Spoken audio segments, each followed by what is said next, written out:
Iran ಮತ್ತು Israel ಮಧ್ಯೆ ಯುದ್ಧದ ಕಾರ್ಮೋಡ ದಿನೇ ದಿನೇ ಹೆಚ್ಚಾಗ್ತಾನೆ ಇದೆ. ಕಾರಣ ಇಸ್ರೇಲ್ ಮೇಲೆ ಕ್ಷಣ ಮಾತ್ರದಲ್ಲಿ ನೋಡ್ತಾ ಇದ್ದಂತೆ ದಾಳಿಗಳು ಆಗ್ತಾನೆ ಇದೆ.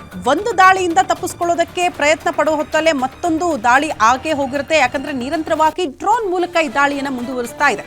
ಇರಾನ್ನ ಅಣ್ವಸ್ತ್ರ ಸಂಗ್ರಹಗಳ ಮೇಲೆ ಇಸ್ರೇಲ್ ಅತಿ ದೊಡ್ಡ ದಾಳಿ ಮಾಡಿದೆ. ನಿರಂತರವಾಗಿ ದಾಳಿ ನಡೆಸ್ತಾ ಇದೆ ಇಸ್ರೇಲ್ ಇರಾನ್ ಮೇಲೆ.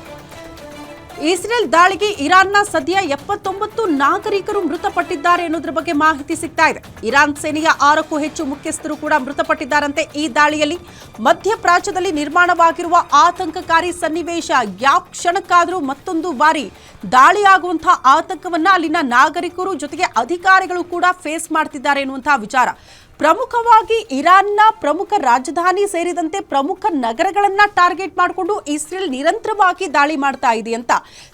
ಕಂಡಲ್ಲಿ ಡ್ರೋನ್ಗಳ ಮೂಲಕ ಅಟ್ಯಾಕ್ ಆಗುತ್ತೆ. ನಾಗರಿಕರನ್ನ ಗುರಿಯಾಗಿಸಿಕೊಂಡು ಇಸ್ರೇಲ್ ನಿರಂತರವಾಗಿ ದಾಳಿ ಮಾಡ್ತಾ ಇದೆ. ಅದರಲ್ಲಿ ಬಹುತೇಕ ಅಧಿಕಾರಿಗಳು ಸೇರಿದಂತೆ ನಾಗರಿಕರು ಕೂಡ ಈಗ ಮೃತಪಟ್ಟಿದ್ದಾರೆ ಎನ್ನುವಂತಹ ವಿಚಾರ ಬೆಳಕಿಗೆ ಬರ್ತಾ ಇದೆ. ಅಲ್ಲಿಗೆ ಇರಾನ್ ಮತ್ತು ಇಸ್ರೇಲ್ನ ಈ ಯುದ್ಧದ ಕಾರ್ಮೋಡ ದಿನೇ ದಿನೇ ಹೆಚ್ಚಾಗ್ತಾ ಇರೋದನ್ನ ನಾವು ಗಮನಿಸ್ತಾ ಇದ್ದೀವಿ.